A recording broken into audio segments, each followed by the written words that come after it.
কাছে একটা জিনিস আমানত রাখতে এসেছি। তুই আমার বন্ধু, তুই নিশ্চিন্তে আমার কাছে তোর আমানত রেখে যেতে পারিস। ইনশাল্লাহ আমি তোর আমানতের খেয়ানত করব না। বন্ধু, ওর নাম নাবিলা। আসসালামু আলাইকুম। ওয়ালাইকুম আসসালাম। বন্ধু, নাবিলা আমার গ্রামের মামাতো বোন, খুব ভালো একটা মেয়ে। আজকে আমার সাথে ঢাকাতে এসেছে। কিন্তু এসব কথা তুই আমাকে কেন বলছিস? আমি তোর কাছে নাবিলাকে রাখতে এসেছি। মানে? আসলে নাবিলাকে কাজের সুবাদে কয়েকদিন ঢাকাতেই থাকতে হবে। আমার পরিচিত আর বিশ্বস্ত কোনো বন্ধু নাই। তুই নাবিলাকে তোর কাছে আমার আমানত হিসাবে কয়েকটা দিন রাখ। না না, এটা কিভাবে সম্ভব? একটা প্রাপ্তবয়স্ক মেয়েকে আমি আমার বাসায় এভাবে কিভাবে রাখি? বন্ধুত্বের দাবি নিয়ে তোর কাছে এসেছি, তুই আমাকে নিরাশ করিস না বন্ধু। আমার এই মামাতো বোনকে তোর কাছে কয়েকটা দিন রাখ, আমি কথা দিচ্ছি কয়েকদিন পরে এসে আমি নিয়ে যাব। কিন্তু কোনো কিন্তু না, তুই কিন্তু একটু আগেই বলেছিলি আমার আমানত তুই যত্ন সহকারে রাখবি, আমানতের খেয়ানত করবি না। তাই বলে একজন মানুষ কিভাবে আমানত হয়? বন্ধু হিসাবে এই উপকারটা কর বন্ধু। নাবিলাকে তোর কাছে আমার আমানত হিসাবে রাখ, আমি নিরুপায়। দেশ জুড়ে যে কোনো নম্বরে সর্বনিম্ন ক্যাশ আউট চার্জ শুধু নগদে।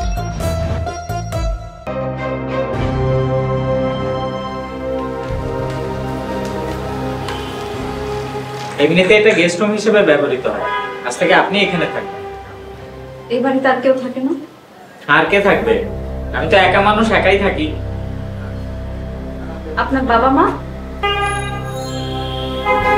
বাবা মা 3 বছর আগে রোড অ্যাক্সিডেন্টে মারা গেছে।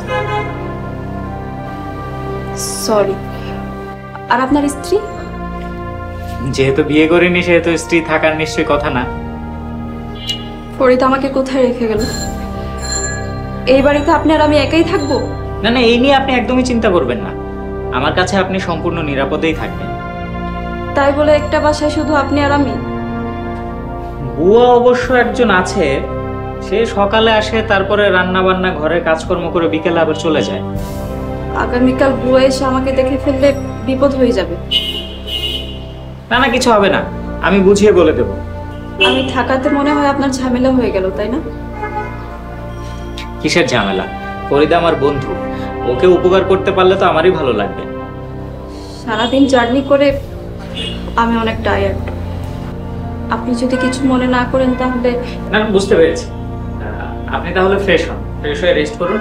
আর কিছু লাগলে আমাকে জানাতে একদমই দ্বিধাবোধ করবেন না। আমি আসি। হ্যাঁ,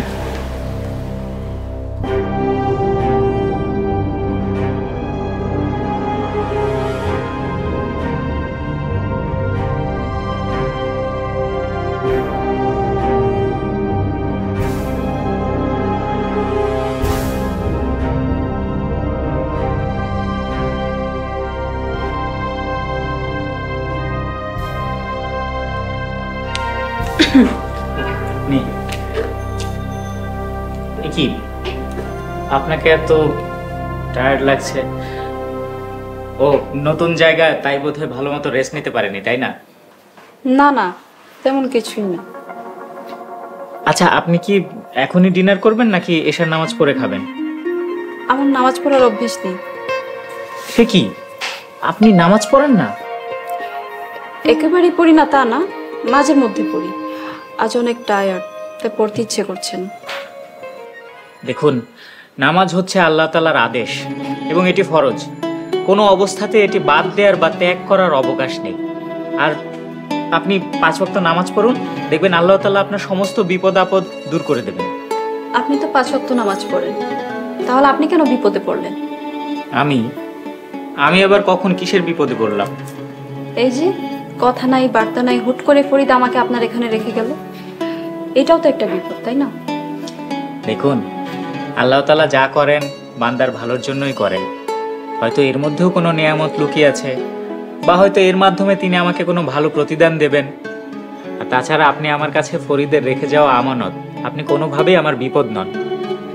যাই হোক, আমার খুব খিদা লেগেছে, আগে ডিনারটা করে নিই, তারপর নামাজের ব্যাপারে আমি ভেবে দেখব। আচ্ছা, তাহলে আমাকে একটু সময় দিন, আমি খাবারটা গরম করে নিয়ে আসছি।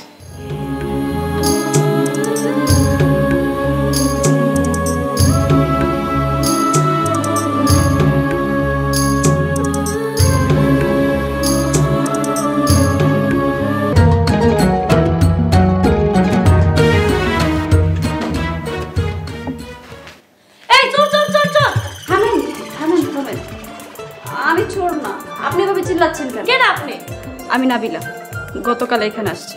আল্লাহ গো, এটা কি হইলো? স্যারে আমার চাকরি থেকে বিদায় না করে নতুন বুয়া রাখছে। গরিবের লাগে এত বড় জুলুম। এই, আমাকে দেখে আপনার কোন অ্যাঙ্গেলে বুয়া মনে হচ্ছে? মুখে যা আসছে তাই বলে যাচ্ছেন। মাফ করে দেন ভাবি, আমি আপনার চিনতে পারিনি। স্যার যে বিয়া করে ঘরে বউ আনছে এটা তো আমি জানতামই না। আপনি তাইলে স্যারের নতুন বউ? আজব, আপনার মাথায় কি সমস্যা আছে নাকি? আমি এই বাসার কাজের বুয়াও না, আবার বউও না। আমি আপনার স্যারের গেস্ট। গেস্ট? 2 বছর ধরে এই বাসায় কাম করি, এই পর্যন্ত কাউরে আইতে যাইতে দেখলাম না। আমি আপনার স্যারের গ্রামের আত্মীয়, ঢাকায় কাজে আসছি। ভুল হয়ে গেছে আপা, আমারে মাফ করে দেন। আচ্ছা আচ্ছা, ঠিক আছে, যান গিয়ে দেখেন কি কি কাজ বাকি আছে। আচ্ছা ঠিক আছে।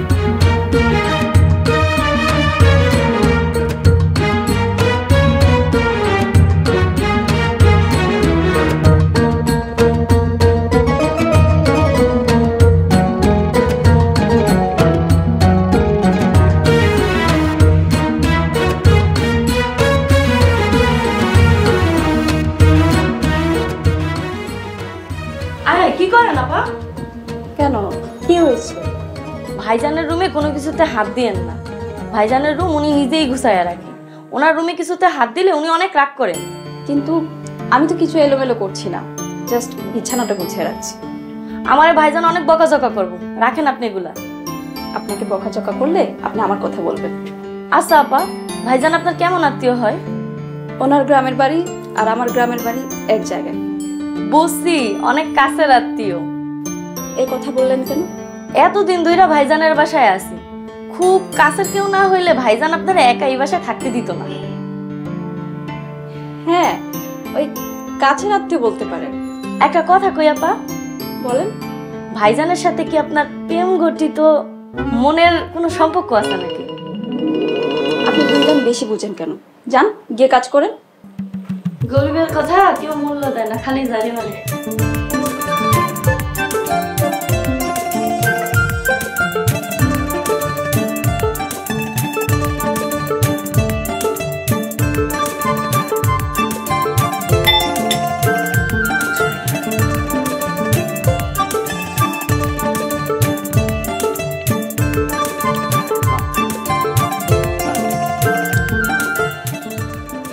নাবিলার সাথে তোর পরিচয় হয়েছে? যে ভাইজান, সকালবেলায় ভাবির লগে আলাপ হয়েছে। ভাবি? কার ভাবি? কিসের ভাবি? শোনেন ভাইজান, বুয়া হইছি বলে যে মাথায় বুদ্ধি নেই তা কিন্তু না। ওনারা দেখেই বুঝতে পারছি উনি যে আপনার হবু বউ আর আমাকে হবু ভাবি।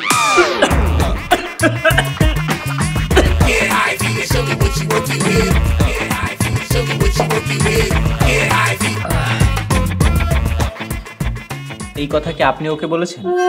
আমি কেন ওনাকে কথা বলতে যাব? সব কথা কি মুখে কইতে হয় ভাইজান? ওনার ভাবভঙ্গিমা দেখেই তো আমি বুঝছি যে উনি আমাকে হবু ভাবি। আমার না ইচ্ছে করছে তোকে খুব কড়া কড়া কিছু কথা শোনাতে, কিন্তু আজকে রান্নাটা ভালো করেছিস বলে কিছু বলতে ইচ্ছা করছে না। মাপ পেয়ে গেলি। আজকে রান্না তো আমি করিনি, আজকে রান্না তো ভাবি মানে নাবিলা আপু করছে। আপনি রান্না করেছেন? আপনাকে কে রান্না করতে বললো? আমি অনেকবার মানা করছি, উনি শোনেন নাই, তারপর উনি রান্না করছে। আসলে আমি তো সারাদিন বাসায় ছিলাম, এ ঘর ওই ঘর হাঁটাহাঁটি করে তার সময় যাচ্ছিল না, তাই ভাবলাম রান্নাটা। আচ্ছা, রান্না করতে গিয়ে যদি আপনার কোনো দুর্ঘটনা ঘটে যেত তাহলে ফরিদকে আমি কি জবাব দিতাম বলেন তো? হ্যাঁ, ভুলে যাবেন না যে আপনি আমার কাছে ফরিদের রেখে যাওয়া আমানত। আসলে আমি বিষয়টা ওইরকম করে ভেবে দেখিনি। আর কখনো রান্নাঘরে যাবেন না, কারণ আমি চাই আপনি এখন যেরকম সুস্থ স্বাভাবিক আছেন এরকম সুস্থ স্বাভাবিক উপায়ে আপনাকে ফরিদের হাতে তুলে দিতে পারে যাবে, কারণ আপনি আমার কাছে ফরিদের আমানত, আর আমানতের কখনো খেয়ানত করতে নেই। জি আচ্ছা।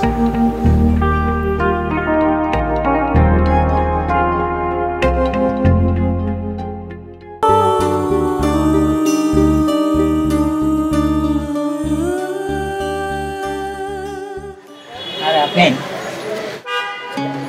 আজ প্রায় 2 সপ্তাহ হয়ে গেল, ফরিদের কোনো খোঁজ খবর নেই। হ্যাঁ, ব্যাপারটা নিয়ে আমিও খুব টেনশনে আছি। আমি কি করব বুঝতেই পারছি না। আমার মনে হয় কি, এই চাকরির জন্য অপেক্ষা না করে আপনার অন্য চাকরির চেষ্টা করা উচিত। চাকরি? কিসের চাকরি? না মানে ফরিদ আপনাকে যেই চাকরিটার জন্য ঢাকায় নিয়ে এসেছে সেই চাকরিটার জন্য অপেক্ষা না করে আপনি চাইলে আমি ভালো কোনো একটা অফিসে আপনার জন্য অন্য কোনো চাকরির ব্যবস্থা করতে পারি। আমি ঢাকায় চাকরির জন্য আসছি, আপনাকে কে বলবো? কেন, ফরিদ বলেছে? আপনি যদি রাগ না করেন আমি আপনাকে একটা কথা বলবো। আমি আপনার সাথে একটা মিথ্যা কথা বলেছি। কি মিথ্যে বলেছেন? আসলে আমি বাসা থেকে পালিয়ে এসেছি। ফরিদ আর আমি দুজনকে অনেক বেশি ভালোবাসি। আমাদের পরিবার থেকে আমাদের এই সম্পর্কটা মেনে নেবে না, তাই আমরা পালিয়ে বিয়ে করার সিদ্ধান্ত নিয়েছি। মানে কি বলছেন এসব? হ্যাঁ, আমার আর ফরিদের পাসপোর্ট আর ভিসা করে দেশের বাইরে চলে যাওয়ার কথা। তাহলে আপনি আমার এখানে উঠেছেন কেন? আপনার তো ফরিদের সাথে থাকা উচিত ছিল। ফরিদ নিজেই আমাকে আপনার কাছে লুকিয়ে থাকার জন্য রেখে গেছে। আপনার কথা আমি কিছুই বুঝতে পারছি না। আমি আর ফরিদ বিয়ের পর দেশের বাইরে চলে যাওয়ার প্ল্যান করে পালিয়ে এসেছি। ফরিদ আমার টাকা পয়সা গহনা সব নিয়ে গেছে, সেগুলো বিক্রি করে ভিসা আর পাসপোর্ট করবে। আমাদের ভিসা হলে আমরা দেশের বাইরে চলে যাব। কি? এই কথা আপনি আমাকে আগে বলেননি কেন? ফরিদ আমাকে বলতে নিষেধ করেছে। সর্বনাশ! কেন, কি হয়েছে?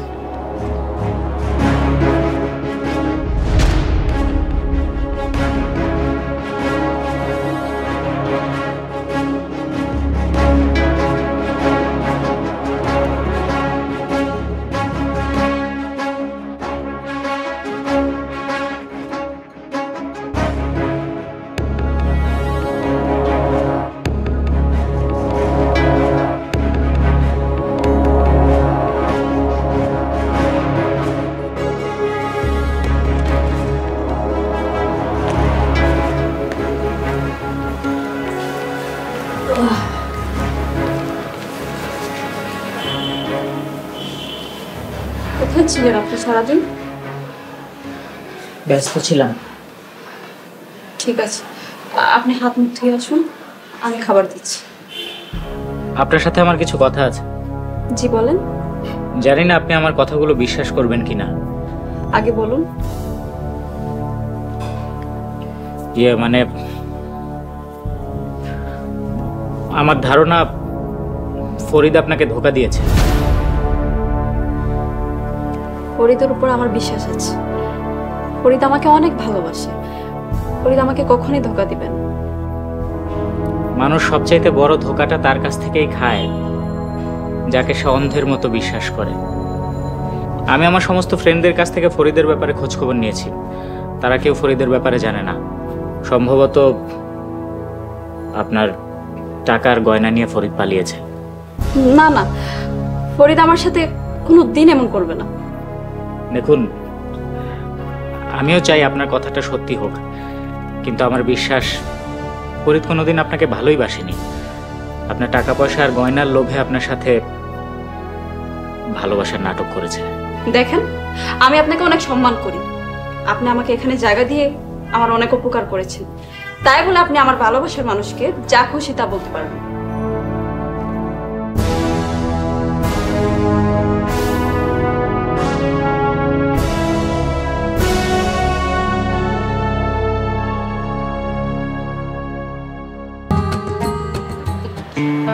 বাহ, তাই নাকি? তাহলে তো গুড নিউজ। এবার মনে হয় কোনো অমত করবেন। হ্যাঁ, এবার আর কোনো সংকোচ নেই। তোমার বাবার সামনে দাঁড়িয়ে তোমাকে সারা জীবনের জন্য চাই। বাহ, তাহলে আমার কি হবে? কে আপনি? আমার পরিচয়টা ওনাকেই বলতে দিন। তানিশা, বিশ্বাস করো, এই মেয়েকে আমি চিনি না। তুমি আমাকে চেনো না? না, চিনি না। কে আপনি? শয়তান, আমার জীবনটা নষ্ট করে এখন বলছিস তুই আমাকে চিনিস না? কি যাতা বলতেছেন?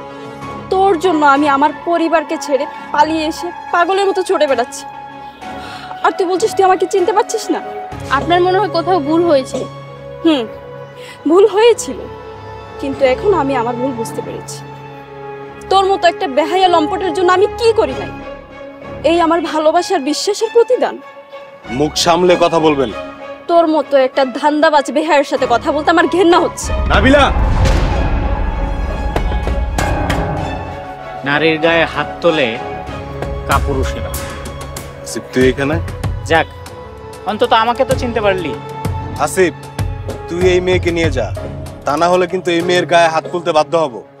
তুই বোধহয় ভুলে গিয়েছিস যে নাবিলাকে আমি আমার কাছে আমানত হিসেবে রেখেছিলাম।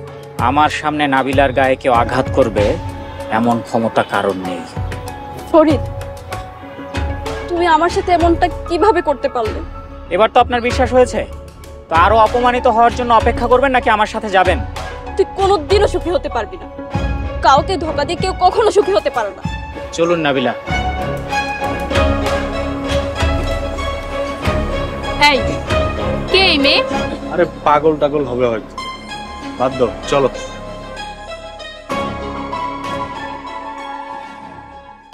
দেশ জুড়ে যে কোনো নম্বরে সর্বনিম্ন ক্যাশ আউট চার্জ শুধু নগদে।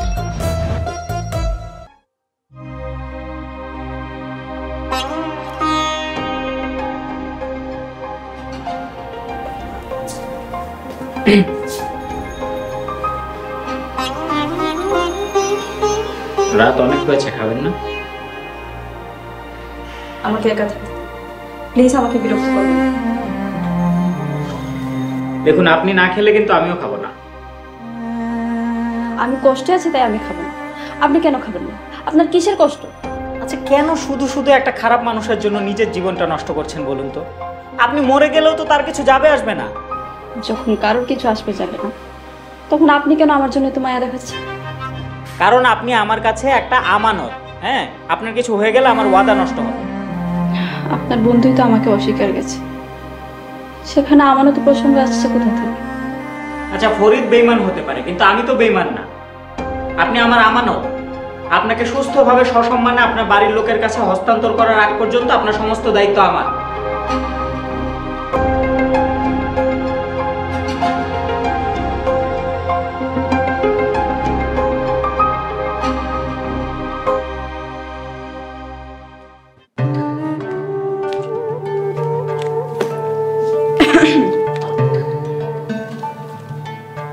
আরে, আপনি ব্যাগ নিয়ে কোথায় যাচ্ছেন? আমি চলে যাচ্ছি। চলে যাচ্ছি?